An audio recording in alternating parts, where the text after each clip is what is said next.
नमस्कार, मुद्दा देख रहे हैं आप और मैं हूं आपके साथ ज्योति संगवान। हरियाणा में इन दिनों लगभग सभी सरकारी विभागों के क्लर्क अनिश्चितकालीन हड़ताल पर हैं। क्लर्क बेसिक पे 35,400 रुपए किए जाने की मांग कर रहे हैं। ऐसे में 9 दिन की हड़ताल के बाद सीएम मनोहर लाल के ओएसडी जवाहर यादव से इनकी मुलाकात हुई। क्लर्क से हड़ताल खत्म कर काम पर वापस लौटने की अपील उनकी ओर से की गई है। ऐसे में क्लर्क की हड़ताल मांग के तरीके और सरकार के पक्ष को लेकर हम चर्चा करने वाले हैं। एक रिपोर्ट आपको दिखाते हैं। कर्मचारी एकता जिंदाबाद।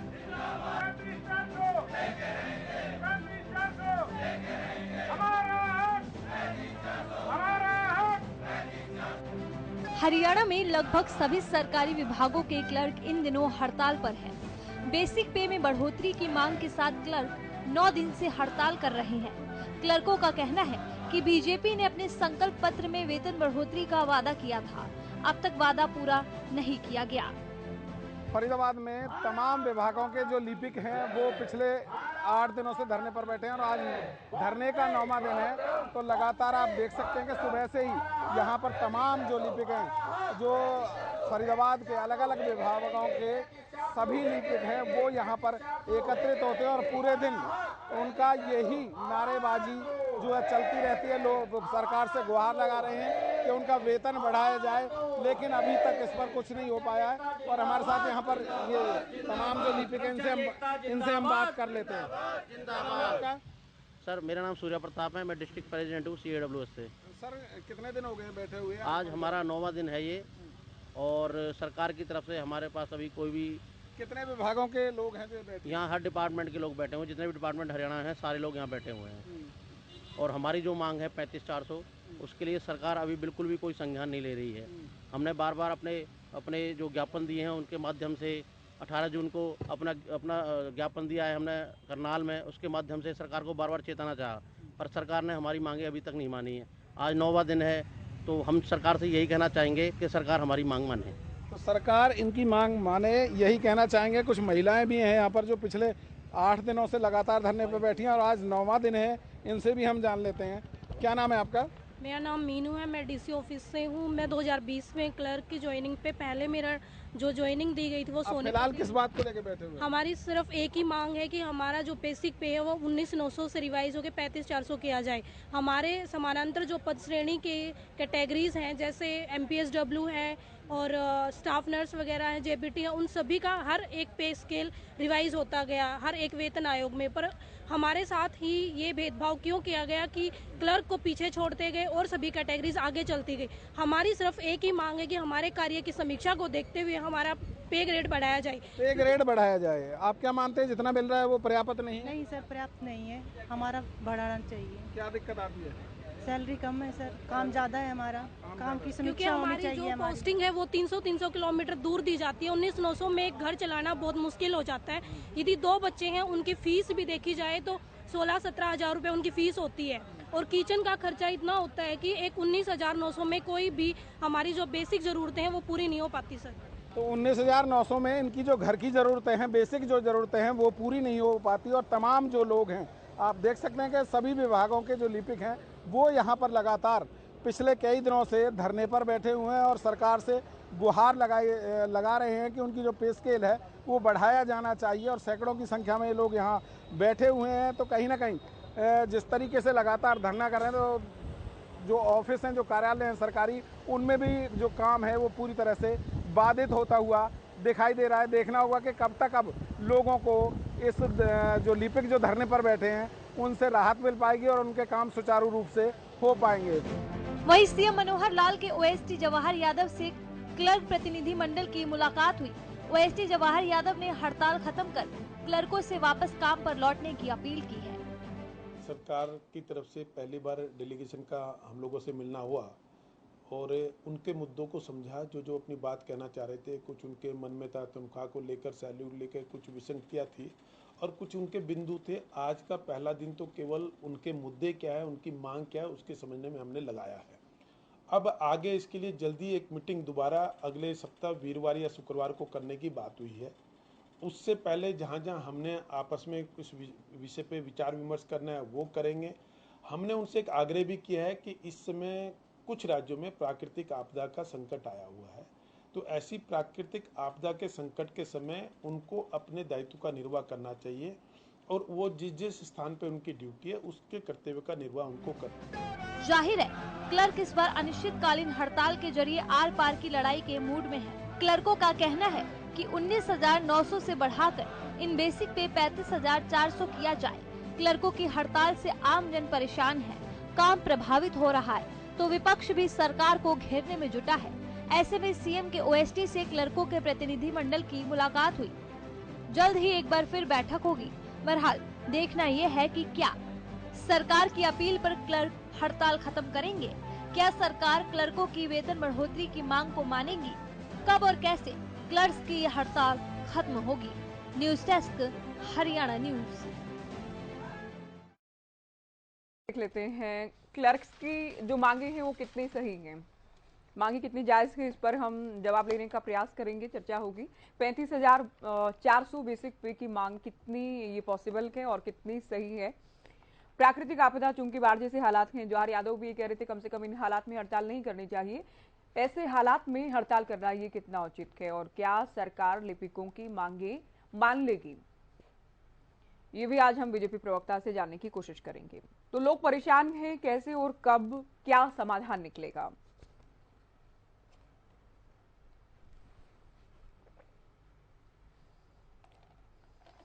तो पिछले 9 दिन से हड़ताल जारी है और अनिश्चितकालीन हड़ताल नाम दिया गया है। हालांकि हरियाणा के इतिहास पे आप नजर डालें, बहुत कम बार ही रहा होगा या शायद पहली बार के जब लगभग सभी विभागों के क्लर्क एक साथ हड़ताल पर गए।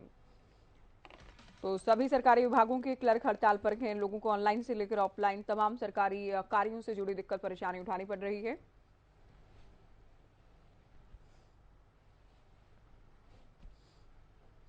चलिए डिबेट की शुरुआत करते हैं। कुछ खास मेहमान हमारे साथ जुड़ गए हैं। बीजेपी प्रवक्ता शिषपाल जिंदल जी हमारे साथ चर्चा में जुड़े हैं। कांग्रेस का पक्ष रखने के लिए रविंदर सिंह ढोल जी हमारे साथ चर्चा में जुड़ गए हैं। इनेलो प्रवक्ता रजत पंजेटा जी हमारे साथ हैं। आम आदमी पार्टी की ओर से अनुराधा शर्मा जी हमारे साथ स्टूडियो में उपस्थित हैं और CAWS राज्य उप प्रधान चितरंजन साहू जी, क्लर्क का क्या कहना है, लिपिकों का क्या पक्ष है, ये बताने के लिए हमारे साथ मौजूद हैं। स्वागत है आप सभी का। शुरुआत शिषपाल जिंदल जी आपसे। बीजेपी ने वादा किया था अपने संकल्प पत्र में कि जो क्लर्कों की सैलरी है, वेतन है, वो बढ़ा दिया जाएगा। अब क्या कहना है बीजेपी का, अब क्या पक्ष है सरकार का इनकी मांगों को लेकर? ज्योति जी, चुनाव के समय जो भारतीय जनता पार्टी का संकल्प पत्र था, हमने उसमें घोषणा की थी, हम अपनी बात पे कायम हैं और बहुत जल्द इस मामले को हम सुलझा ले लेंगे। आज जैसा कि आपको पता ही है कि हमारी सरकार के प्रतिनिधि माननीय मुख्यमंत्री जी के ओएसडी जवाहर यादव जी से भी इनकी एक वार्तालाप इनके प्रतिनिधि मंडल की हुई है और हमारे संज्ञान में जो उन्होंने मांगे रखी हैं कि ग्रेड पे पदोन्नति वगैरह और क्लर्क एसोसिएशन की जो सामने आई है वेतन बढ़ाने को लेकर, सरकार का ध्यान इस पर बिल्कुल है। ऐसा नहीं है कि सरकार इस पर चिंतन नहीं कर रही है, लेकिन लिपिक वर्ग से मैं एक निवेदन करना चाहूंगा सरकार की ओर से कि जिस प्रकार के प्रदेश में आज माहौल है, प्राकृतिक आपदा से पूरा प्रदेश लगभग इससे जूझ रहा है। किसान भाइयों का नुकसान हो रहा है, फसलें डूब रही हैं, मवेशियों का नुकसान है, कहीं पे जन हानि भी हुई है और फसलों का तो नुकसान आप देख ही रहे हैं कि इस प्राकृतिक आपदा को देखते हुए इस हड़ताल को कुछ समय के लिए इनको रोक देना चाहिए। हड़ताल ऐसा नहीं है कि बाद में नहीं हो सकती, कम से कम जब इस प्रकार की आपदा का निपटारा हो जाए, क्योंकि इस समय काम का वजन सरकार पे, सरकारी कार्यालयों पे पड़ेगा। कहाँ कितना नुकसान हुआ है, किस प्रकार का नुकसान हुआ है, वो सारा का सारा जो डाटा तैयार है वो लिपिक वर्ग के हाथ में ही है। अगर मैं इनसे निवेदन करूंगा कि मानवता का ध्यान रखते हुए ये इस प्रकार की आपदा में सरकार का सहयोग करे, आम नागरिकों का सहयोग करे और मैं इनको आश्वासन देना चाहता हूं कि हम इस आंदोलन को, इस हड़ताल को पूर्व की सरकारों की तरह लंबा नहीं खींचने देंगे। बहुत जल्द ही इसका समाधान हो जाएगा और लिपिक वर्ग भी कम से कम सरकार की इस निवेदन पर ध्यान दे। जी ढुल साहब, आपने सुना बीजेपी प्रवक्ता को कि एक तो ये समय नहीं है हड़ताल करने का जो सरकार को, बीजेपी को लगता है, और दूसरा जो वादा किया था हमने संकल्प पत्र में, उस वादे को पूरा करेंगे, पिछली सरकारों की तरह हड़ताल लंबी नहीं चलने देंगे। देखिए ज्योति, मैं इनकी बात को सुन रहा था, मैंने क्लर्क्स एसोसिएशन की जो है डिमांड उसको भी पढ़ा है। जो डिस्पैरिटी की बात ये कर रहे हैं, मेरे हिसाब से बड़ी जायज़ सी इनकी मांगे हैं, कोई नाजायज मांग एक भी नहीं है। और आप देखें कि भी आप यहाँ पर जो है कम किसको कंपेयर कर रहे हैं। क्लर्क की जो सैलरी है लगभग जो आपका ग्रुप डी का जो चपड़ासी है उससे थोड़ी सी ज़्यादा होती है, जबकि इनके पास काम करने के लिए इतना ज़्यादा होता है कि हमें पता है कि पूरी तरह से कह सकते हैं कि एडमिनिस्ट्रेटिव सिस्टम की रीड होते हैं ये लोग। तो इनकी कई इस तरह की वार्ताएं पहले भी हो चुकी हैं, ऐसा नहीं है कि नहीं हुई हैं। और जब ये मैं कहता हूं कि इमरजेंसी सिचुएशन हरियाणा के अंदर पैदा हुई, उससे पहले से इनकी इस प्रकार की बातचीत चल रही है, तो ये भी नहीं कह सकते कि इन्होंने इस मौके के ऊपर इस प्रकार का आयोजन किया। ये तो जो सरकार के द्वारा प्रयास किया जा रहा है वो प्रयास मात्र केवल ये है कि भी इनको ये कह करके डिफेम किया जाए कि भी आपने जो है यहाँ पर ऐसे समय में, जबकि एक बाढ़ग्रस्त है कुछ जिले हरियाणा के, तो उस समय पर जो है इस प्रकार का कदम उठाने का काम किया है, तो मैं पूरी तरह से इस बात को खारिज करता हूँ। ये पहली बात तो पूरे हरियाणा की हड़ताल है, स्ट्राइक है, जो स्ट्राइक है स्ट्राइक बिल्कुल जायज मुद्दों के ऊपर है और उनका समर्थन भी बिल्कुल जायज है। ये डिस्पैरिटी लगातार सालों दर सालों चलती आई है, वो ठीक है कि किसी ने नोटिस नहीं किया, लेकिन भारतीय जनता पार्टी के यदि मैनिफेस्टो में है तो भाजपा ये कहती है कि हम कर देंगे, तो भाजपा को कोई दिक्कत नहीं होनी चाहिए कि जिस इमरजेंसी की यहाँ पर बात कर रहे हैं उस इमरजेंसी को ध्यान में रखते हुए क्लर्क जो है अपने वापस पहुंच जाए अपने अपने स्थान के ऊपर, तो इनको कोई दिक्कत नहीं है कि भी इनकी मांगों का लिखित आश्वासन दे दिए, चाहे इसको लागू 1 महीने बाद करिए, 1.5 महीने बाद कीजिए, लेकिन इनके मांगों पे लिखित आश्वासन चाहिए। यहाँ पर मैं ये कहता हूँ कि ओरल कुछ भी नहीं चलेगा, बिल्कुल भी नहीं चलेगा, और इनको पूरी तरह से इनको ध्यान में रखते हुए इनकी मांगों को, पूरा 4 पेज का इनका मांग पत्र है, पूरा का पूरा मैंने पढ़ा ऊपर से नीचे तक कम से कम 4 बार। बिल्कुल जायज बातें हैं और उसमें कुछ भी गलत नहीं है। यदि ये कहे तो मैं इसको लीगली भी पूरी तरह से समझाने का प्रयास कर सकता हूँ, लेकिन ये डिबेट इतनी ज्यादा इसको एस्केलेट हम कर नहीं पाएंगे। तो मुद्दा ये है कि इनकी मांगे जायज है, इनकी मांगों को माना जाए, और भारतीय जनता पार्टी यदि सही मायने में संजीदा है कि इस समय इमरजेंसी का है, ऐसा समय है जिस टाइम पे क्लर्क को हड़ताल पे नहीं जाना चाहिए, इन्हें लिख करके दे दे कि आपकी मांगे मान ली गई है। रजत जी, क्या इनेलो पार्टी भी मान रही है कि मांगे जायज है, इनकी बेसिक पे की जो मांगे जायज है? देखिए ज्योति जी, मांगे बिल्कुल निश्चित तौर पे 100% जायज मांगे हैं, और सरकार को पहले इन्होंने बार बार रिक्वेस्ट करी है अपनी मांगों को लेके। सरकार ने ही इन्हें मजबूर किया है यहाँ पे स्ट्राइक पे बैठने के लिए, और सरकार अगर सच में ही गंभीर है और इसको लंबा नहीं खींचना चाहती तो डिसीजन लेने के में इतना वक्त किस लिए लगा रही है सरकार। डिसीजन ले और इनको काम पे लौटने का मौका दे। और दूसरा ज्योति जी, महंगाई की मार इन पे नहीं पड़ती क्या? अगर 19,000 के अंदर अगर किसी का घर चलता हो तो बताइए। ये जो बैठे हैं, आप कह रहे हैं जनता परेशान हो रही है, जो ये परेशान हो रहे हैं, इनके घर में इनके बच्चे परेशान हो रहे हैं, इनके परिवार के लोग परेशान हो रहे हैं, उस परेशानी का क्या जो इतने लंबे समय से ये झेलते आए हैं। और मैं तो इनके साथ साथ मैं कई चैनल्स पे इस बात को उठाता हूं। वैसे तो इनका जो बाढ़ग्रस्त एरिया है वहां पे पुलिस और हमारे जो आर्मी वगैरह के जो एनडीआरएफ के जो जवान है, एसडीआरएफ के, उनकी धरातल पे ज्यादा जरूरत है। लेकिन फिर भी मैं पुलिस कांस्टेबल्स की मांग पहले भी उठाता है और आज फिर एक बार दोबारा उठाऊंगा कि जो पुलिस है खासकर, जो दिन रात सड़कों पे रहती है और काफी काम करती है, निश्चित तौर पे सरकार का सारा जो पेपर वर्क है या ऑनलाइन वर्क है ये क्लर्क्स के हाथ में होता है। जो इम्प्लीमेंटेशन है, सरकारी ऑर्डर्स हैं, कुछ भी है, फाइलें मूव होती हैं, इन्हीं के थ्रू होती हैं। तो काम तो रुकता है, और काम नहीं रुकेगा तो सरकार को समझ में भी नहीं आएगी। ये तो एक तरीका है इनका, जैसे, और इन पे विश्वास नहीं किया जा सकता सरकार के ऊपर। किसान आंदोलन के समय भी इन्होंने कहा था आप उठ जाइए, सरपंचों को भी इन्होंने ऐसे ही करा था। बाद में क्या किया इन्होंने सरपंचों के साथ? थोप ही दिया ना ई टेंडरिंग का किसी ना किसी तरीके से। तो मुझे नहीं लगता कि अगर जायज मांग है तो जायज मांग के लिए पीछे हटने की जरूरत है। अपनी मांग मनवाइए, आपका हक है, आपका हक मिलना चाहिए आपको। और इस महंगाई के जमाने में ये कोई गलत भी नहीं है, ये सारा बिल्कुल जायज मांग कर रहे हैं। जिस तरीके से स्पीड से महंगाई बढ़ाई है भाजपा की सरकार ने, जीएसटी के रेट दिन रात बढ़ाते रहते हैं चीजों के ऊपर, तो जनता का जीना वैसे ही बेहाल हो रखा है ज्योति जी। चित्ररंजन जी, आप बताएं कि आज जवाहर यादव से हुई मुलाकात में आप भी उपस्थित थे या आपके साथी भी अगर मुलाकात करने के लिए पहुंचे तो क्या कहा गया? में हमारे साथ से मुलाकात करने के लिए पहुंचे थे मैडम जी। वहाँ पे यही हुआ है, जो हमारे मुद्दे हमने उनको समझाया, तो उन्होंने जो अभी जैसे हमारे माननीय प्रवक्ता है जो बीजेपी सरकार के, उन्होंने कहा है वही इमरजेंसी सिचुएशन का बहाना बनाकर हमारी जो जायज मांग है उसको टालने की कोशिश की जा रही है।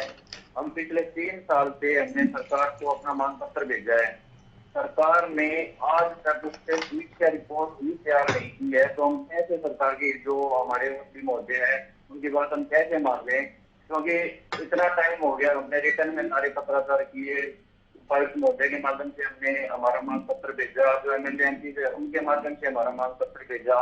अगर सरकार हमारे मुद्दे पर थोड़ी गंभीर होती तो हमारी जो मांग पत्र था, जो हमने 3 दिन का मांग पत्र है और हम पूरे दस्तावेज उसके साथ प्रबंधन किए हैं, उसमें एक समीक्षा रिपोर्ट तैयार करके हमें वार्ता के लिए बुलाती, तो उस समय कैसी अनोखी स्थिति आती। अब तो ये हमारी मांग समझ रहे हैं, तो आप ये अंदाजा लगा सकते हो कि सरकार हमारे मुद्दे पे कितनी गंभीर है। बस इमरजेंसी सिचुएशन का बहाना बना रहे हैं। इमरजेंसी सिचुएशन के बारे में आपको क्लियर कर देता हूँ। जिन राज्यों में जिन जिलों में बाढ़ की स्थिति पैदा हुई है, हमारी यूनियन में 3 दिन पहले ही मुख्य सचिव महोदय और सभी उपायुक्तों को पत्र लिख के ये हमने आश्वासन दिया है सरकार को भी, अगर बाढ़ राहत कार्य में सरकार के द्वारा हमारी कोई भी वो लगाई जाती है, ड्यूटी लगाई जाती है, तो ये हर एक लिपिक जो सरकार ड्यूटी लगाएगी उसको निभाने के लिए तैयार है। हमारा परम धर्म है कि हम जो जनता, जो हमारा समाज है उसकी सेवा करें, और इस जो आपातकालीन स्थिति बनी है उसमें हम पीछे ना रहें। तो इसके लिए इस चीज का बहाना ना बने। इस चीज में हमने सरकार को पूर्ण रिटर्न में लिख के दिया है कि हम इस चीज में आपके साथ तन मन धन से खड़े हैं, जनता की सेवा के लिए हमारा नैतिक कर्तव्य और उस कर्तव्य का पालन करेंगे। लेकिन जब तक हमारी मांग नहीं मानी जाती, हमारा जो बेसिक वेतन है समीक्षा के आधार पर लागू नहीं किया जाता। तो क्या कुछ क्लर्क वापस भी लौटे हैं, कुछ लिपिक वापस लौटे हैं फिर हड़ताल से? जो जिनकी बाढ़ राहत कार्य में ड्यूटी लगती है वो लिपिक अपनी ड्यूटी करके आते हैं। जो भी लिपिक के कर्मचारी है, चाहे वो क्लर्क है, असिस्टेंट है, डिप्टी सुपरिटेंडेंट, जो भी लिपिक के कर्मचारी है, अगर उसकी बाढ़ राहत कार्य में ड्यूटी लगती है वो अपनी ड्यूटी पूरी तरह से निर्वहन करता है, पर वो वहाँ पे भी अपनी स्ट्राइक मार करेगा, स्ट्राइक पे ही रहेगा, लेकिन ड्यूटी वो वहाँ पे जरूर करता है। मैं फतेहाबाद जिले से बिलोंग करता हूँ, सुहाना और जाखड़ का जो सेक्टर है वहाँ पे बाढ़ की स्थिति बनी हुई है, तो वहाँ पे हमारा जो एसडीएम ऑफिस है, वहाँ के कर्मचारी बाढ़ राहत कार्य में जिनकी ड्यूटी लगाई गई है वो कर्मचारी वहाँ पे ड्यूटी पे पहुंच गए हैं। इस चीज का सरकार बहाना ना बनाए। हमारा जो कार्य है, हमने जो मांग पत्र भेजा है उससे पूर्णतः एक स्थलीय समीक्षा रिपोर्ट तैयार करे और उसके बाद बातचीत के लिए बुलाए, तभी चीज का समाधान है। सरकार बिल्कुल नकारात्मक तरीके से हमारे जो मांग है उसको मतलब दुहराने की कोशिश कर रही है। हमने पूरे तथ्य पेश किए हैं, आप तथ्यों के आधार पे आ जाओ। अगर उसमें हमारा 35% से ज्यादा बढ़ता है तो हमें वो दो, अगर 35% से कम बढ़ता है तो वो दो, पर आओ तथ्यों के आधार पे समीक्षा रिपोर्ट तैयार करके ही बातचीत सालनी कर। तो 35,400 से कम लेने को भी तैयार हैं आप लोग, उसमें भी कोई परेशानी नहीं है? जो हमने मांग पत्र भेजा है मैम, हाँ। उस मांग पत्र में हमने सारे पॉइंट रखे हैं। 1957 में जो पहला पे एडमिशन आया था उससे लेके 2016 में जो 7वां पे एडमिशन आया है उसमें हर एक की हमने कंपैरेटिव टेबल तैयार कर रखी है। जो पे के डिसाइड करने के जो पॉइंट होते हैं, जो हरियाणा सरकार का लेटर है 2001 का है, 20/2001 का पत्र है, उसमें दिया हुआ है।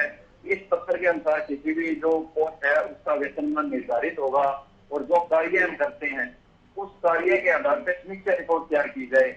उसमें अगर हमारा 35% से ज्यादा भी बढ़ता है तो सरकार हमें वो दे, हम उसके लिए तैयार बैठे हैं। अगर उसमें सरकार कहती है कि आपका कम बढ़ता है तो उसके ऊपर हम मतलब सरकार से वार्तालाप करने के लिए तैयार है। टेबल टॉक हो, उसमें हम अपने तथ्य रखेंगे। अगर हमारे तथ्य सत्य होंगे तो सरकार वो प्रूव कर दे, हम उसके आधार पे सरकार की बात मानने को तैयार है। ठीक है अनुराधा जी, सरकार भी कह रही कि हम लिपिकों की बात मानने को तैयार हैं, लेकिन ये थोड़ा धैर्य रखें, अनिश्चितकालीन हड़ताल न करें, हड़ताल को खत्म कर लें, इनकी बातें सुनी जाएंगी। ज्योति, बात ये है कि ये हड़ताल की नौबत तो आज आई है 9 दिन से, इससे पहले भी जब कर्मचारियों का ये कहना है कि वो बार बार इस प्रोसेस में थे कि बातचीत की जाए, उन्होंने लिख के दिया, बार बार प्रयास किया कि सरकार उनकी बात को गंभीरता से ले और उनकी मांगों पर विचार करके उसको इम्प्लीमेंट करे, तो ये नौबत आती ही नहीं यदि समय से सरकार कर्मचारियों की बात को सुन लेती। सवाल ये उठता है कि बार बार हरियाणा सरकार के अंदर चाहे कर्मचारी हो, चाहे किसान हो, चाहे शिक्षक हो, सब लोगों को आंदोलन के रास्ते पे क्यों आना पड़ता है? इसका कारण जो मुझे लगता है और जो अभी तक सरकार की कार्यप्रणाली से सारा हरियाणा देख रहा है, आप लोग भी देख रहे हैं कि आज हरियाणा सरकार 4 लाख करोड़ से भी ज़्यादा का कर्जा वहन कर रही है। सरकार के पास पैसा नहीं है। नहीं, ये कर्मचारियों की सरकार का आंकड़ा अलग है आपके आंकड़े से, विपक्ष का अलग आंकड़ा है, आप लोगों का अलग है, मैं बार बार कहती हूँ। उस कर्जे के कारण से सरकार कर्मचारियों को उचित जो वेतन है वो नहीं दे पा रही है। जिस कदर महंगाई बढ़ रही है, जिस तरह से शिक्षा के ऊपर खर्चा बढ़ रहा है, जिस तरह से स्वास्थ्य के ऊपर खर्चा बढ़ रहा है, तो कर्मचारियों की जायज़ मांग को मान लेना सरकार के लिए प्राथमिकता होनी चाहिए। हड़ताल की नौबत ही नहीं आती। आम आदमी पार्टी ने पूरी तरह से जाकर कर्मचारियों से मुलाकात की है, हमारे वरिष्ठ नेताओं ने मुलाकात की है, सारी बातों के ऊपर चिंतन मनन किया है और हमने ये कहा भी है कि आम आदमी पार्टी ये मानती है कि उनकी जो मांगे हैं वो बिल्कुल जायज़ हैं। आम आदमी पार्टी की सरकार हरियाणा में बनती है तो पहली कलम से हम कर्मचारियों की मांगों को पूरा करेंगे, क्योंकि हम ये मानते हैं कि जो मूलभूत सुविधाएं हैं, जो मूलभूत समस्याएं हैं, उन पे विचार करना कर्मचारी सरकार के ही है ना। हरियाणा की जनता के लिए ही वो सेवा कर रहे हैं, काम कर रहे हैं। सरकार को गंभीरता से उनकी बात को लेना चाहिए था। आज भी 9 दिन हो गए हैं, 9 दिन तक वो हड़ताल के ऊपर बैठे हुए हैं, जबकि उन्होंने ये पहले घोषणा कर दी थी कि यदि हमारी बातों को नहीं माना गया, यदि हमारी बातों को नहीं सुना गया तो हम 4 जुलाई के बाद हड़ताल पर आएंगे। फिर सरकार ने इतना नौबत क्यों आने दी? लेकिन इसमें मैं यही कहना चाहती हूँ कि आज सरकार कुछ भी कहे, जब उन्होंने अपने घोषणा पत्र में, अपने संकल्प पत्र में ये कहा कि वो वेतन बढ़ाएंगे तो उन्हें वेतन बढ़ा देना चाहिए था। 8 साल से भारतीय जनता पार्टी की सरकार हरियाणा में है, अभी सरकार नहीं बनी है, तो इस तरह से कर्मचारी हो, जनता हो, शिक्षक हो, किसान हो, जो भी लोग हैं, उनकी बातों को सरकार को गंभीरता से लेना चाहिए और अपनी कार्यप्रणाली में सुधार करना चाहिए। इस तरह के जो वाकया होते हैं हरियाणा के अंदर, चाहे वो हड़ताल के हो, चाहे आंदोलन के हो, वो सरकार की कार्यप्रणाली के ऊपर प्रश्न चिन्ह उठाते हैं, इस बात के ऊपर संकेत करते हैं कि सरकार मनमाने तरीके से चलना चाहती है और जनता के हितों को और कर्मचारियों के हितों को ध्यान में नहीं रख रही है। ये सवाल या निशान तो सरकार के ऊपर लगता है। मेरा ये कहना है। चितरंजन जी ने भी सरकार की नीयत पर ही सवाल उठाया है। आप लोग कह रहे हैं कि वादा किया था पूरा करेंगे, लेकिन बार बार मांग पत्र दिया गया, बार बार मांग की गई, पहला कदम भी इस दिशा में सरकार ने नहीं बढ़ाया।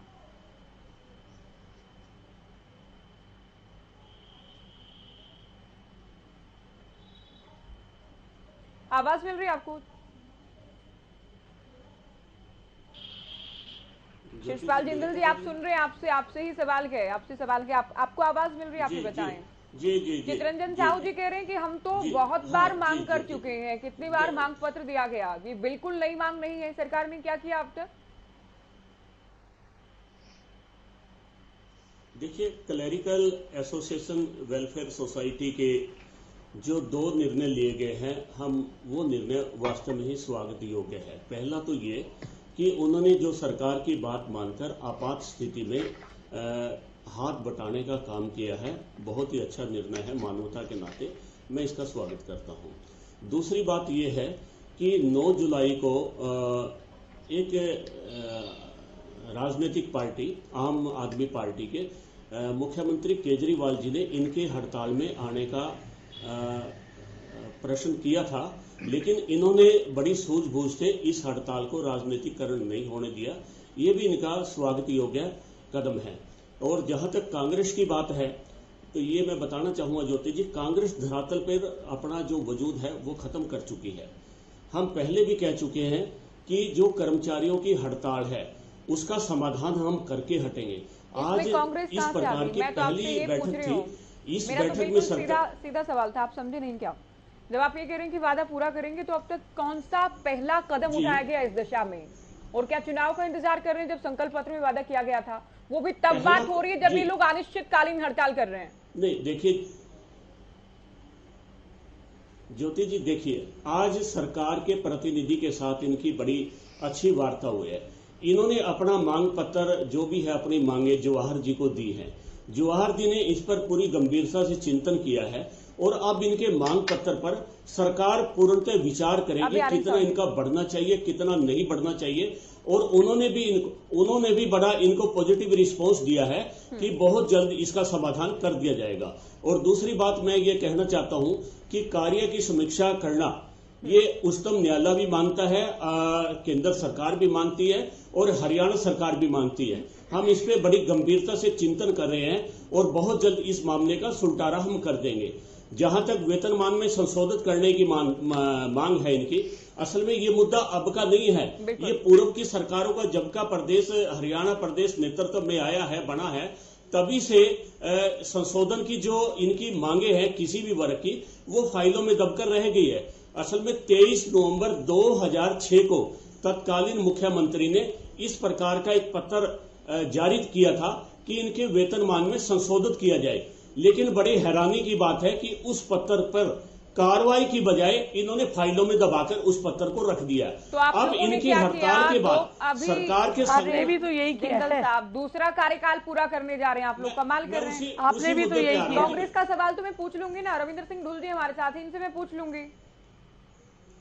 आप ये तो बताएं कि पहला कदम अब तक क्या उठाया, दूसरा कार्यकाल पूरा करने जा रहे हैं, कब तक सरकारों पर सवाल खड़े करेंगे? हमारा पहला कदम हम आपको बता चुके हैं कि आज इनके कर्मचारियों के साथ हमारे प्रतिनिधियों की बड़ी सार्थक वार्ता हुई है और जो भी उसके बिंदु थे उसको ध्यान में ले लिया गया है। अब सरकार से इस मुद्दे पर चिंता होगी, ये पहला कदम हमारा है और हम उम्मीद करते हैं कि अगले सप्ताह जो हमारी इस संबंध में बैठक होगी, बहुत जल्द हम इस पर रिजल्ट दे देंगे आपको, बहुत बढ़िया रिजल्ट इनके हाथ में आएगा। साहू जी, एक तो देखिए बीजेपी प्रवक्ता ये कह रहे हैं पिछली सरकारों ने भी कुछ नहीं किया, और दूसरा कह रहे हैं कि अब हम करने वाले हैं, आप लोगों की वेतन बढ़ोतरी होगी। जी मैं तो आपको पत्र का उदाहरण देकर बात कर रहा हूँ। जी मैडम मैं भी इसी चीज का आपको जवाब देने की कोशिश कर रहा था कि हमारे माननीय जो बीजेपी प्रवक्ता है वो ये कह रहे हैं कि हमने उनका आज जो हमारे ओएसडी महोदय से मुलाकात हुई है मांग पत्र ले लिया है। मैडम मांग पत्र तो हम ढाई तरफ से भेजते आ रहे हैं, सरकार के पास है, आज तक सरकार ने मांग पत्र पे क्या किया है? आज ये कह रहे हैं कि हमने मांग पत्र ले लिया, हमारी जो वार्ता है वो पॉजिटिव हुई है। वार्ता में तो ये कहा है हाँ ठीक है जी आपकी मांग है, हम इस पे सकारात्मक है और आप जो अपना इमरजेंसी सिचुएशन है उसको ध्यान पे रखते हुए ड्यूटी पे लौट जाइए। तो उसका इमरजेंसी सिचुएशन वाला मैं पहले कह चुका हूँ और यह चीज क्लियर है जी। हम 18 तारीख को करनाल में हड़ताल की वो घोषणा करके आए थे, इन्होंने रिटर्न में दिया था जो हमारे वहाँ की मेयर मैडम है करनाल से, 18 तारीख को हमारा रोज प्रदर्शन था करनाल में, उसमें रिटर्न में लिया था कि आप बुलाकर सीएम साहब से आपकी मुलाकात करवा देंगे इस मामले में। हमने ये कहा था कि 4 तक आप मुलाकात करवा दोगे तो ठीक है, अदरवाइज हम 5 जुलाई को अनिश्चितकालीन हड़ताल पे बैठ जाएंगे। तो 18 जून और 4 जुलाई के बीच में लगभग 20 दिन का समय था। 20 दिन में जब सरकार को हमसे वार्ता का टाइम नहीं मिला, आज इमरजेंसी सिचुएशन का बहाना बना रही है, तो इससे पता चलता है कि सरकार हमारी मांग पे कितनी गंभीर है। हमने क्लियर कर दिया है, आज ये मीटिंग में ये क्लियर करके आए हैं, जब तक हमें रिटर्न में नहीं मिलता कि आपकी ये मांग मान ली गई है, हम कंटिन्यूस स्ट्राइक पे रहेंगे, अनिश्चितकालीन स्ट्राइक है, हम इसी तरह धरने पे बैठे रहेंगे। बात रही 2006 के पत्र की, तो मैं आपको महोदय याद करवाना चाहता हूँ कि 2014 में जब बीजेपी सरकार बनी थी तो कर्मचारियों की मांगों को लेकर इन्होंने एक महाजन आयोग के नाम से कमेटी का गठन किया था। उस महाजन आयोग की कमेटी की जो रिपोर्ट थी उसमें यह चीज क्लियर लिखी हुई थी कि कार्य समीक्षा के आधार पे लिपिकों को जो वेतन मिल रहा है वो कार्य के आधार पे बहुत कम मिल रहा है और लिपिकों का वेतन बढ़ाया जाना चाहिए। 2014 की रिपोर्ट है, लगभग 300 पेज की रिपोर्ट है, उसमें क्लियर ये चीज लिखी हुई है। अगर ये पुराने पत्र का हवाला दे रहे हैं तो इन्होंने खुद की जो कमेटी बनाई हुई थी उसकी रिपोर्ट भी लगभग 9 साल बीत जाने तक आज तक लागू क्यों नहीं की? मतलब इसका सीधा मतलब यही है कि लिपिक को है कि बिल्कुल शोषण किया जा रहा है लिपिक का। हम एक हक और सम्मान की लड़ाई लड़ रहे हैं और जब तक हमारी मांग नहीं मानी जाती हम इसी तरह कंटिन्यूस स्ट्राइक पे रहेंगे। ठीक है ढोल साहब, ठीक है, अभी सरकार चूंकि बीजेपी की या फिर गठबंधन की सरकार के, तो इनसे रहेगा सवाल, इसमें कोई डाउट नहीं है। लेकिन 10 साल लगातार आप लोग भी सरकार में रहे, कितना इनका वेतन था, आप लोगों ने क्या किया था, तब कितनी बढ़ोतरी हुई थी, क्या स्थिति और क्या स्टेटस आप लोग छोड़कर गए थे, वो भी आप बताएं। ज्योति, जो आपका जो 2006 के अंदर, मैं आपको बता दूं कि जो पे कमीशन 2006 के अंदर जो लगा था, उसके अंदर जो इनका ग्रेड पे जो था 1900 रुपया था, जो बढ़ा करके 1900 किया गया था उस समय पर, और 2400 MPW का किया गया था। आप समझिए कि MPW जैसी पोस्ट जो है, जो 1957 में जब मैं कहता हूं कि नौकरियों का सिस्टम शुरू हुआ था, उस टाइम पे क्लर्क, MPW, JBT, JE और डिप्टी रेंजर, इन सब की तनख्वाह कहीं बराबर होती थी। धीरे धीरे करके डिस्पैरिटी ऐसे बढ़ती गई, क्लर्क्स तो पीछे छूटते गए और अन्य पोस्टों की जो है बढ़ती गई। तो 2006 के बाद 2016 के अंदर जो कमीशन लगा है भारतीय जनता पार्टी की सरकार में, इसमें तो बहुत ज्यादा फर्क आ गया है दोनों के बीच में। आप देखेंगे तो क्लर्क की तो जो है जा करके आती है 19,900 रुपया, और जो है 35,400 आती है MPW की, JBT की, JE की, डिप्टी रेंजर की। मैं ये नहीं कहता कि हमने क्या किया है क्या नहीं किया है, हाँ। लेकिन एक चीज जरूर है कि भारतीय जनता पार्टी ने की है, वो ये है कि जो क्लर्क्स को जो काम सौंपा जाता है, उसके अंदर आज के दिन में पोर्टल को मेंटेन करने से लेकर के हर तरीके का, मैं मानता हूँ लगभग 500 से 550 तो अलग अलग छोटे और बड़े प्रकार की योजनाएं और पोर्टल है जिनको इन क्लर्कों को संभालना पड़ता है। इसके अलावा बहुत ज्यादा काम है। हर एक एम्प्लॉय की ड्यूटीज, नेचर ऑफ ड्यूटीज को बनाया गया है, उनको प्रिस्क्राइब किया गया है। क्लर्क एक ऐसा मैं कहता हूँ एम्प्लॉय है जिसकी नेचर ऑफ ड्यूटीज तक हमने कभी ना कभी प्रिस्क्राइब नहीं की है। जो चलती आ रही है डिस्पैरिटी, उस डिस्पैरिटी के ऊपर यदि राजनीति करके वोट लेने का काम करती है भारतीय जनता पार्टी, तो सबसे पहले उनके लिए ड्यूटी भी भारतीय जनता पार्टी की बनती है। मैं ये नहीं कहता कि हमारी ड्यूटी नहीं थी, हमने जो किया गलत किया है, लेकिन जो चीज उस समय पर हमें कहीं ना कहीं पॉइंट आउट की जाती, तो मैं कहता नहीं, हम इसको रेक्टिफाई करने का काम करते। लेकिन हमारे को शायद प्रोबेबली, आई डोंट नो, ये तो एसोसिएशन बता पाएगी कि उससे 2014 से पहले कब कब इसको पॉइंट आउट किया गया है, कितना पॉइंट आउट किया, किस लेवल पे बात हुई है। लेकिन आज के दिन में जो भी इनकी मांगे हैं बिल्कुल जायज है। आप जो है इनको सारे हरियाणा के पोर्टल आपने इनको संभलवाने का काम किया है। डाटा एंट्री ऑपरेटर से लेके टाइपिस्ट से लेकर के सभी काम करते हैं। ये सारे के सारे काम जो है पहले नहीं करते थे क्लर्क। आज के दिन में इनके ऊपर थोपने का जो भारतीय जनता पार्टी ने काम किया है, उसके बाद तो इनकी ड्यूटी ये बन गई है कि इनको एडिशनल भी कुछ ना कुछ दिया जाए। आप तो उनको बराबर भी ट्रीट करने का काम नहीं करते। तो इस प्रकार की डिस्पैरिटी को दूर करना भाजपा का काम है। इन्होंने बाकायदा मैनिफेस्टो में डाल करके इस नाम पे वोट बटोरने का काम किया है। आप अपनी जिम्मेदारी से भाग नहीं सकते ये कह करके जी कांग्रेस ने क्या किया। अरे हमने नहीं किया था तभी तो तुम आए। अब जनता को यदि आपसी पक्ष है तो अब करना तो आपको पड़ेगा। कब तक पुरानी बातों को रोते रहोगे? 9 साल की सरकार हो गई है भारतीय जनता पार्टी की। बिल्कुल, देखिए पूरे 2 कार्यकाल में तो आप कह सकते हैं कि सिस्टम चेंज करने का आप लोग दावा भी करते हैं और हो भी जाता कि पूरा व्यवस्था परिवर्तन हो जाता कि 2 कार्यकाल में। रजत जी देखिए, इसमें कोई डाउट है नहीं, किसी भी सरकारी विभाग में क्लर्क की बहुत बड़ी भूमिका रहती है, बहुत काम रहता है और समय के साथ साथ ये काम बढ़ा के। ऐसे में जब बीजेपी ने सत्ता में आने से पहले कहा कि हम कार्य समीक्षा के आधार पर बढ़ोतरी करेंगे, तो एक ग्राउंड तो बनता है इस मांग को लेकर हड़ताल करने का कर्मचारियों का। निश्चित तौर पे ज्योति जी, 1/1/2006 को जो है 6th पे कमीशन जो लागू हुआ था और तब लगभग 4,440 से 7,740 तक का ग्रेड था और 7th पे कमीशन जो है वो 1/1/2016 को लागू हुआ। मैं तो ज्योति जी एक बात इसमें सिर्फ ये कहना चाहूंगा कि नहीं घर चलता 19,000 के अंदर। प्रैक्टिकल बात सरकार को समझनी चाहिए। ये कहते हैं कि हड़ताल पे बैठ गए और ये सरकार कह रही है कि जो क्लर्क हैं इनकी बात मान लें। मुझे सरकार सिर्फ 2-4 चीजों के जवाब दे दे कि लेक्चरर पिछले 1.5 पौने 2 साल से हड़ताल पे बैठे हैं। अगर ये जो बात कह रहे हैं ना कि ये अब आपदा आ गई, आपदा की वजह से आप काम पे लौट जाइए और हम जल्दी आपका जो है समाधान कर देंगे। मुझे आप बताइए, जो 1.5 साल से लेक्चरार बैठे हैं, पौने 2 साल से, उनका समाधान कर दिया क्या आपने? हड़ताल पे कोविड वाले बैठे हैं, लगभग 1 साल होने को आया, आपने उनका समाधान कर दिया क्या? VLD वाले बैठे हैं, वेटनरी वाले, अब 9 महीने हो गए उनको। रोडवेज वाले 3 साल से बैठे हुए हैं। मतलब आप ये बताइए, उनकी भी कौशल रोजगार में भर्ती कर रखी है इन्होंने 2016 से। उसके बाद आप बताइए, EMT वाले जो इमरजेंसी मेडिकल ट्रीटमेंट वाले हैं, वो बेचारे हड़ताल पे बैठे हैं। ANM वाले बैठे हैं, ASH नर्सिंग मैनेजमेंट वाले बैठे हैं।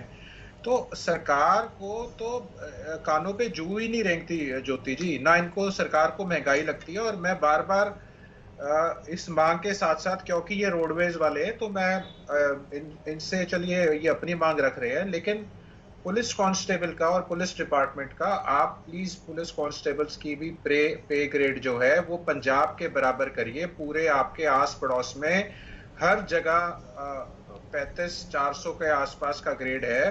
तो आप इन्हें पास्ट बेनिफिट्स नहीं दे सकते, मैं मानता हूं आप में इतना वो नहीं है। लेकिन ज्योति जी, हमने तो जो 15 साल वाले कच्चे कर्मचारी थे, हम इंडियन नेशनल लोकदल की सरकार आई थी जब, हमने उन सभी को जो है वो पक्का करने का काम किया था। और 95 से 98 तक जितने भी सरकारी कर्मचारियों के ऊपर एस्मा लगा, उन्हें चार्जशीट किया गया, उन्हें टर्मिनेट किया गया, सस्पेंड किया गया, हमने सभी को प्रीवियस उनके जो पास्ट पे बेनिफिट्स और सीनियरिटी के साथ दोबारा जो है वो उनको उनका मान सम्मान के साथ उनकी जो जॉब है उनको वापस लौटाने का काम किया था। और ज्योति जी, मुद्दा ढुल साहब की बात से मैं सहमत हूँ। मुद्दा आज का है तो 20 साल के अगर आप पीछे जाना चाहते हैं तो 20 साल पहले का तेल का रेट भी देखिए, गैस सिलेंडर का रेट भी देखिए, सोने का रेट भी देखिए, और सभी चीजों को देखिए। और आज आप देखिए कि आज GST कभी दूध दही पे लगा था, किसी ने सुना हो? कभी आपने सुना हो कि किसानों की इतनी ज्यादा लागत बढ़ जाएगी, इतनी लेबर बढ़ जाएगी, प्रकृति की मार ऊपर से और पड़ रही है किसानों के ऊपर? वहां भी सरकार को चेताया जाता है, संवेदनशील नहीं रहती सरकार। कुछ देखती है अपनी आंखों से तो मानती है कि हाँ सच में ऐसा हुआ है। जो नुकसान हुआ, पिछला भी जो मुआवजा देने की बात थी, कहाँ 17.5 लाख एकड़ की बात कर रहे थे, 2 लाख एकड़ पे आके आ गए, और वो भी अपने चहेतों को दे दिया। किस पटवारी को भेजा, कौन सी फिजिकल वेरिफिकेशन कराई? पूरे हरियाणा में जितने, और ये इनके पास तो ड्रोन कहते हैं, ड्रोन है इनके पास, तो हेलीकॉप्टर है, आप घूम के करा लेते पूरा का पूरा। आपको पता तो चलता, जिनका नुकसान हुआ उसको किसी को पैसा नहीं मिला, पता नहीं कहाँ बांट दिया, किसको अपने चहेतों को बांट दिया, क्या उसमें घोटाला किया, क्या बंदर बांट हुआ उसमें, किसको पता है? अब आप बताइए, लघु सचिवालय का घेराव हुआ था हिसार में, वो बीमा कंपनियां देने को तैयार नहीं है पैसा, क्या है उनसे काट लेते हैं। जिसमें सरकार बिल्कुल इसके उलट आंकड़े और बातें कहती है, जो आप आरोप लगा रहे हैं उसके। आरोप नहीं है, जमीनी सरकार तो कुछ भी बोलती है ज्योति जी। कभी सरकार पे विश्वास आंख बंद करके करिए ही मत। मैंने तो जितना देखा है ना, सरकार कुछ कहे, कुछ आंकड़े दे, आप, हमारा काम ही नहीं है सरकार, हमारा काम है सरकार से क्वेश्चन करना और जो सच्चाई है उसकी जड़ तक जाना। हमारा काम थोड़ी ना है, सरकार तो कुछ भी बोल देती है, ये हमारा काम नहीं है, हम नहीं विश्वास करते सरकार के ऊपर। हम दोनों पक्षों को सुनते हैं, दोनों दिखाते हैं, क्योंकि सरकार भी कह देती है कि विपक्ष भी आरोप लगाने के लिए कोई भी आरोप लगा देता है। आप लोग कहते हैं सरकार कुछ भी कहती है, ठीक है। अभी मुद्दे पर एक बार फिर से आते हुए, अनुराधा जी देखिए, एक इंसानियत के नाते भी अगर देखा जाए, पंजेटा जी ने भी इस बात का जिक्र किया कि काम बहुत ज्यादा है लिपिकों के सामने, और तनख्वाह वेतन केवल 19,900, महंगाई के इस दौर में ये बहुत मुश्किल हो जाता है इन लोगों के लिए। ज्योति, बड़ी अच्छी बात है कि जो आज की डिबेट है वो बड़ी सकारात्मक और बड़ी पॉजिटिव मुझे लगी। उसका कारण ये है कि अभी रविंद्र ढुल जी ने स्वीकार किया कि हमने नहीं किया था, इसीलिए तो तुम आए। अभी पंजेटा जी ने भी कहा कि पंजाब की तर्ज पे हरियाणा सरकार को करना चाहिए।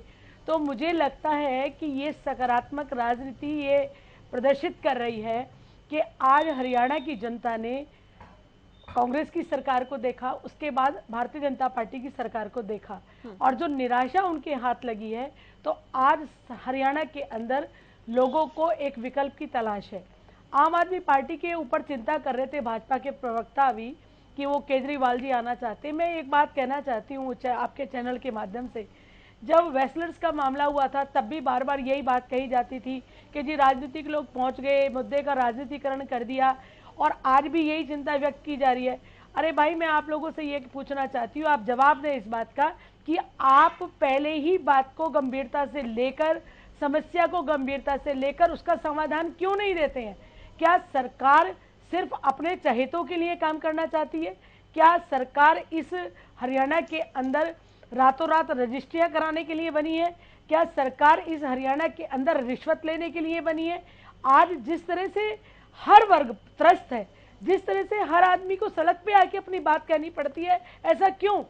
मैं खुद भारतीय जनता पार्टी की कार्यकर्ता के रूप में इतने लंबे समय तक काम कर चुकी हूँ।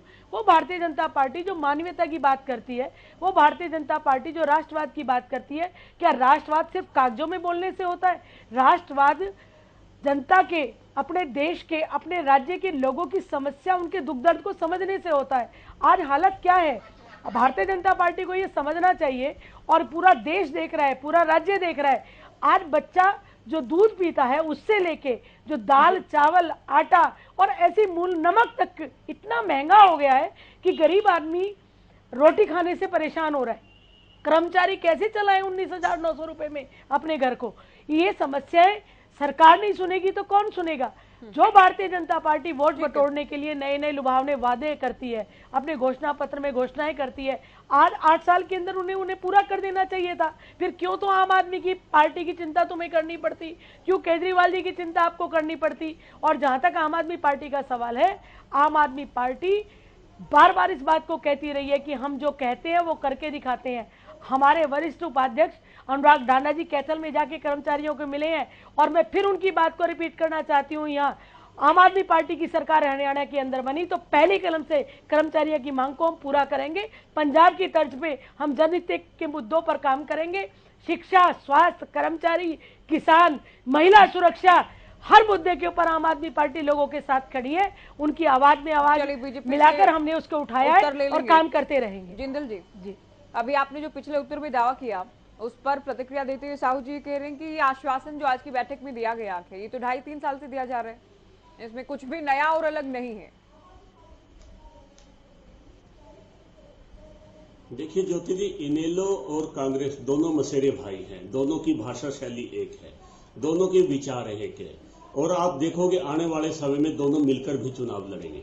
अच्छा। मैं ये एक बात इनसे पूछना चाहता हूं कि अब से पहले भारतीय जनता पार्टी की सरकार से पहले इनेलो या कांग्रेस ही प्रदेश में राज करती आई है, और ये जो लिपिकों के वेतन का संशोधन का मामला है, मैं इनसे एक सवाल जानना चाहता हूं, क्या इन्होंने एक बार भी सुनिए डोल साहब, सुनिए एक बार भी क्या आपने लिपिक वर्ग को बुलाकर उनसे इस प्रकार की वार्ता की है जो आज भारतीय जनता पार्टी ने पहल की है?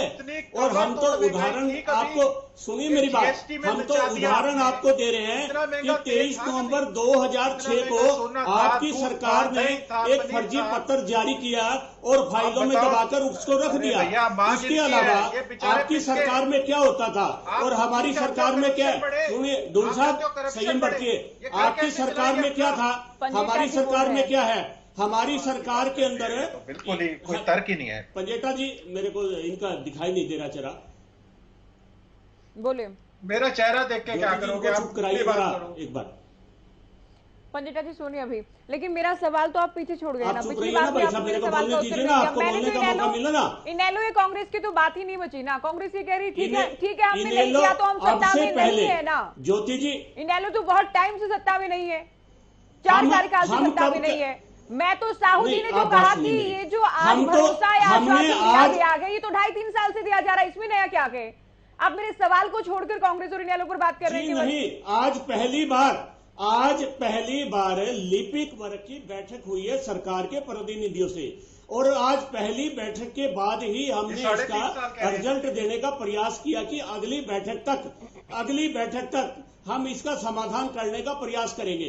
इनकी मांगों को हम कहां गलत ठहरा रहे हैं? ये कांग्रेस और इनेलो ये तो आग लगाने का काम करते हैं, भड़काने का काम करते हैं। ये खुद स्वीकार करते हैं कि हम ये काम नहीं कर पाए, और हमारे तो ये 2019 में हमने घोषणा की थी तो बहुत कि हम इसके काम को करेंगे और आने वाले चुनाव से पहले पक्के कर दिए भैया। सुनिए, हम तो बहुत कुछ चुनाव तो अभी 2014 में घोषणा की थी, हम तो इसको बहुत जल्द निपटारे की बात कर रहे हैं। आपने 10 साल में क्या किया, आप ये बताओ। मैं आपको वही समझाने का प्रयास कर रहा हूं कि लिपिक वर्ग की और सरकार प्रतिनिधियों की आज पहली बैठक हुई है और पहली बैठक ही हमारी सकारात्मक हुई है।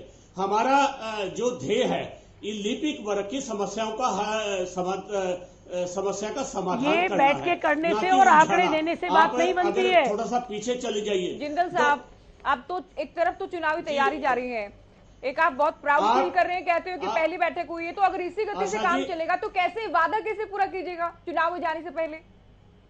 नहीं ज्योति जी, अभी कुछ दिन पहले मुख्यमंत्री जी ने प्रेस कॉन्फ्रेंस की थी, उसमें उन्होंने कहा कि हम अपने एजेंडे पे काम पूरा करते हुए आ रहे हैं। अगर एजेंडे पे काम किया होता तो ये नौबत ही नहीं आती ना, हड़ताल की नौबत क्यों आई? 10 साल 8 साल में क्या किया आपने? हम अपने एजेंडे पे कायम हैं।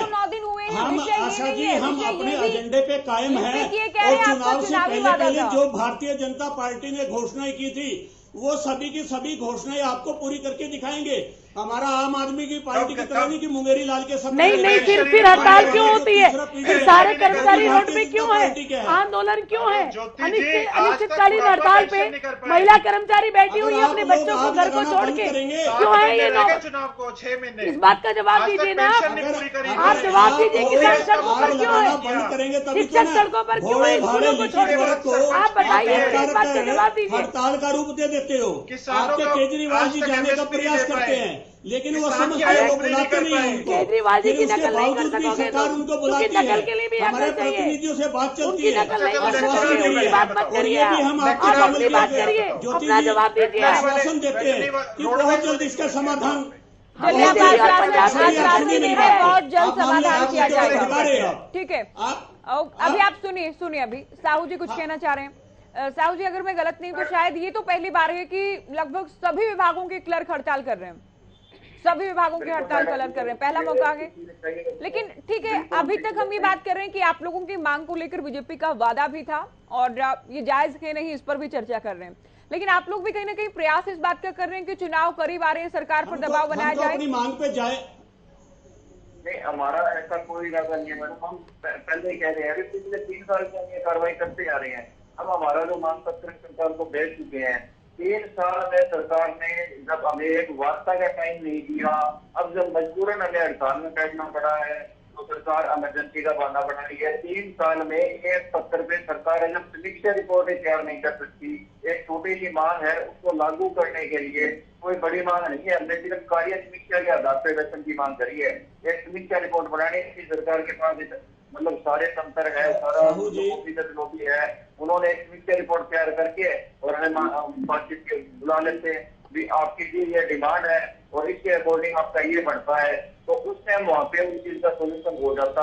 हम जब पिछले 3 साल में कर रहे हैं तो अब इस चीज को एक राजनीतिक मुद्दा बनाने की कोशिश। ये कह रहे हड़ताल तो अभी की आप लोगों ने, और हड़ताल करते आप लोगों को बातचीत के लिए इन्वाइट कर लिया गया, ये कह रहे हैं जिंदल जी। मैडम, ऐसे किसी चीज को सरकार तक पहुँचाने का एक संवैधानिक तरीका होता है।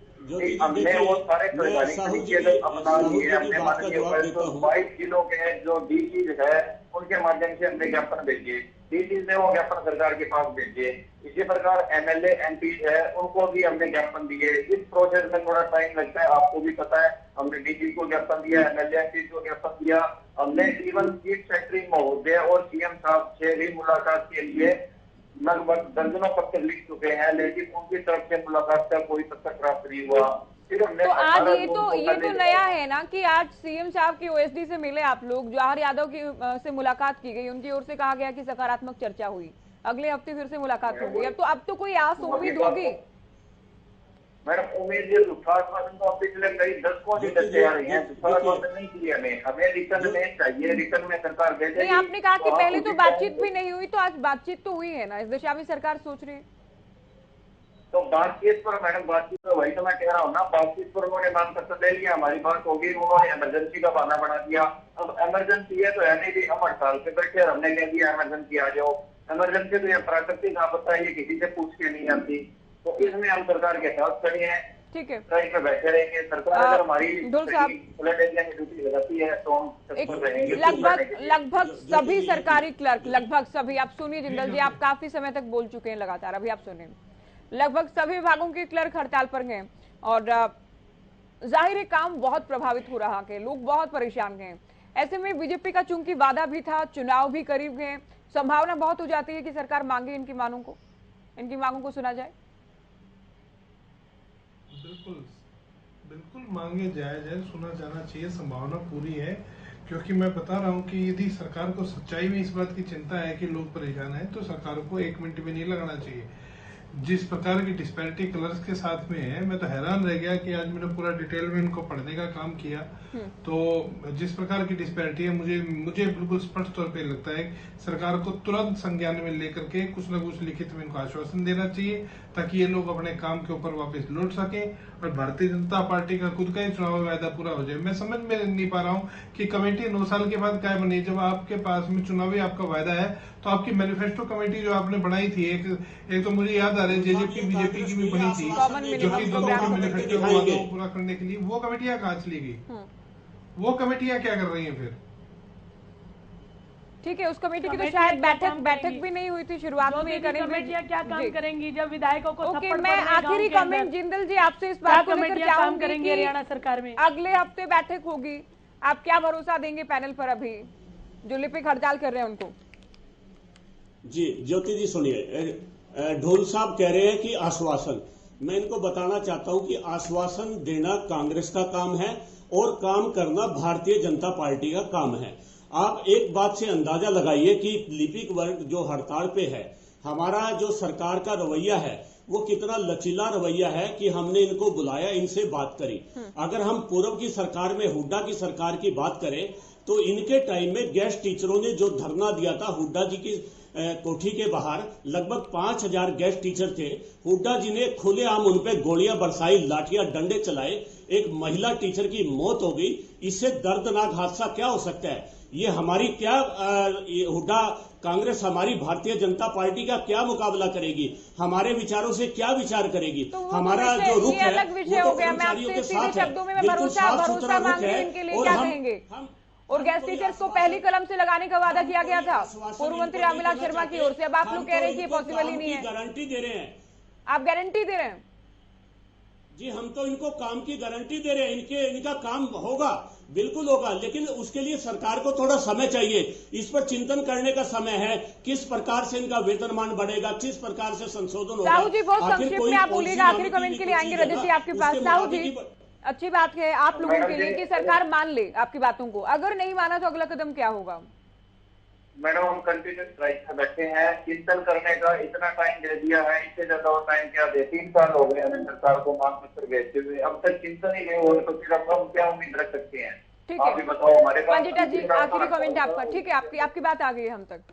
पंजेटा जी देखिए ज्योति जी, पहले तो जो जवाहर यादव जी की भाषा थी, ये कह रहे हैं हमने बड़े सकारात्मक किया, सारा कुछ किया। उन्होंने एक बीच में एक लाइन बोली थी, वो किसी ने शायद ध्यान नहीं दिया उसके ऊपर, कि अभी तो हम इन पे कोई प्रशासनिक कार्रवाई नहीं कर रहे हैं। तो आपको ये एक तरीके का इनके ऊपर प्रेशर बनाने का, एक धमकी देने का काम जो है वो भाजपा ने किया, सीधी सीधी धमकी। रही बात भाजपा के प्रवक्ता ने बात इनेलो के ऊपर उठाई, इनेलो का तो भाई साहब काम बोलता है। जो न्यू एनपीएस लागू हो गया था सेंटर के अंदर, हमने आपकी सरकार ने किया था, वो हमने अपनी प्रदेश की सरकार में उसे लागू नहीं होने दिया था। 4 लाख पक्के कर्मचारी थे हमारे समय के अंदर। वो तो हमने 15 साल से मैंडेटरी नहीं था, वो तो राज्य सरकारों का फैसला था लागू करें ना करें, वो तो राज्य सरकारों पर था ना। उसके लिए केंद्र की ओर से कुछ थोड़ी कहा गया था कि आपको लागू करना है। बिल्कुल नहीं, मेरे पास डेट है, मैं आपको सारा का सारा डेट बता देता हूँ, किस डेट पे कौन सी सरकार ने लागू किया हुआ है, सारा का सारा रिकॉर्ड है। ठीक है, हुड्डा साहब की पहली सरकार में लागू हुआ, लेकिन ठीक है आज के विषय पर हमने बहुत बात की। मेरे को 5 सेकंड लूंगा, 5 सेकंड। उसके बाद आपने कहा हमारे बारे में, तो हमने तो जो 15 साल से कच्चे कर्मचारी थे उन्हें पक्का करने का काम किया। हमारी सरकार ने तो जो टर्मिनेट, सस्पेंडेड, एस्मा लगाए हुए कर्मचारी थे, वो 95 से 98 तक जो सरकार ने बाहर निकाल दिए थे, हरियाणा सरकार ने, उन्हें पास पे बेनिफिट्स और सीनियरिटी के साथ वापस रखने का काम किया। इनेलो का तो काम बोलता है, आपकी तरह भाषण नहीं देती इनेलो, और जितना मर्जी आप लगा लीजिए और आगे भी हमारा काम बोलेगा। हम जो काम बहुत शुक्रिया रजत जी आपका, शुक्रिया आप सभी का, आप लोगों ने वक्त दिया और चर्चा हमने क्लर्क्स की हड़ताल को लेकर की है। अगले हफ्ते फिर बैठक होगी, बैठक में क्या कुछ रहता है कि ये भी देखना दिलचस्प होगा। फिलहाल दीजिए इजाजत, नमस्कार।